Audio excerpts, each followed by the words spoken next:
هعمل معاكم النهارده ان شاء الله غدا سهل وسريع، مش هوقفك في المطبخ في الحر ده كتير. يعني في نص ساعه هتكوني مخلصه الغدا. اول حاجه كده هنسمي الله ونصلي على الرسول.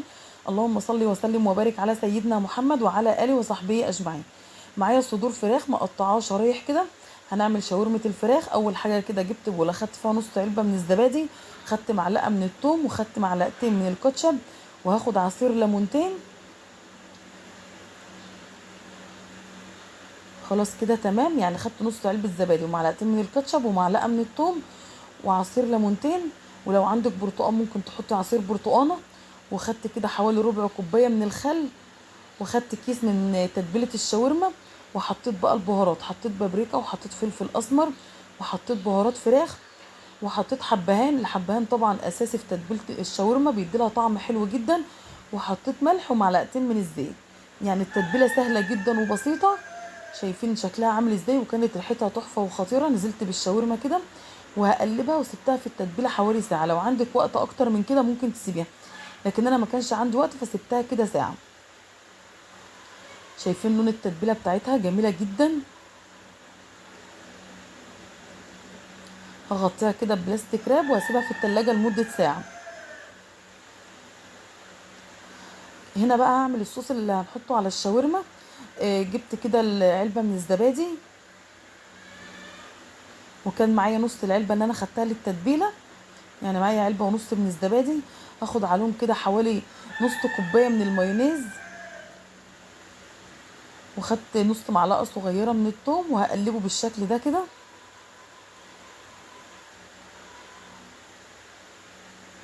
وبعد كده خدت عصير نص ليمونة.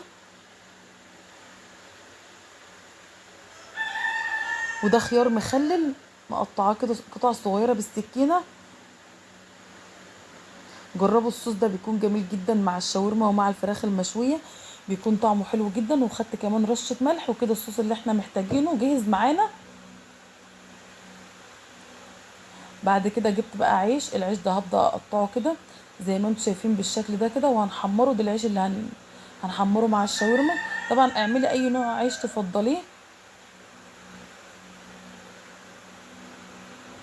قطعته كده مربعات صغيرة.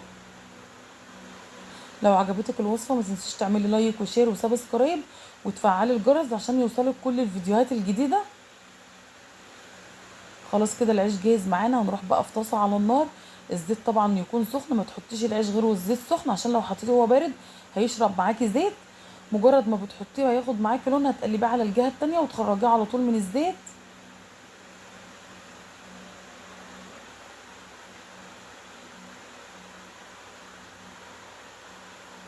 شايفين اللون بتاعه عامل ازاي؟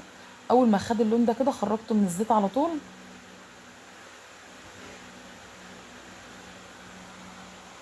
وبعد كده نزلت ببقية الكمية. شايفين اللون بتاعه عامل ازاي؟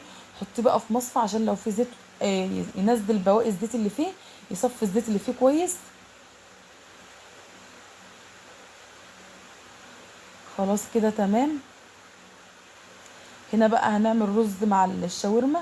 جبت كده الحله، حطيت فيها شويه من الزيت، وحطيت فيها كباب صيني وقرنفل وحبهان وورق لورا.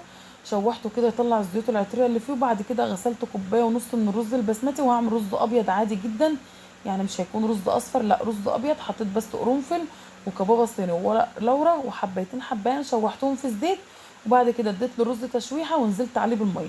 كوبايه الرز البسمتي بتاخد كوبايتين من الميه، تبع نوع الرز بتاعك. بس انا طبعا مش بعاير، انا بحط كده بالشكل. مجرد ما الرز غلى ونشف، هدى عليه النار كده ونقلته على عين صغيره وهسيبه ينشف براحته. وبعد كده هنعمل بقى الشاورما. جبت صينيه وحطيت فيها معلقتين من الزيت، وهنزل بالشاورما. هفرد كده الشاورما، ولازم تكون على نار عاليه عشان ما تنزلش الميه اللي في الفراخ. عايزين الفراخ كده تحتفظ بالعصاره بتاعتها وتكون معانا جوسي وطريه. مجرد ما بتنزليها وبتاخد لون بتروحي مقلباها على الجهه التانيه.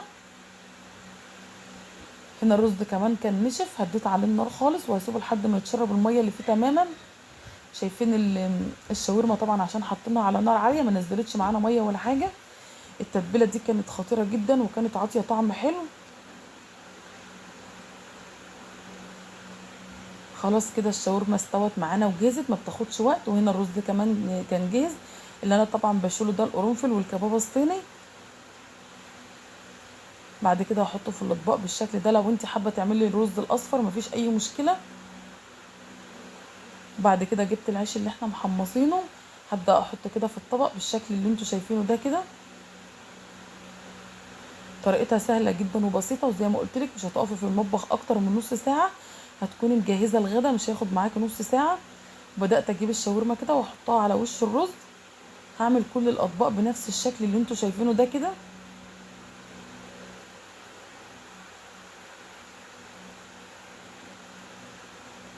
خلاص كده تمام. الصوص كمان كنت شايلاه في التلاجة، عفوا، كنت شايله الصوص في التلاجة وبعد كده افضيه في الاطباق.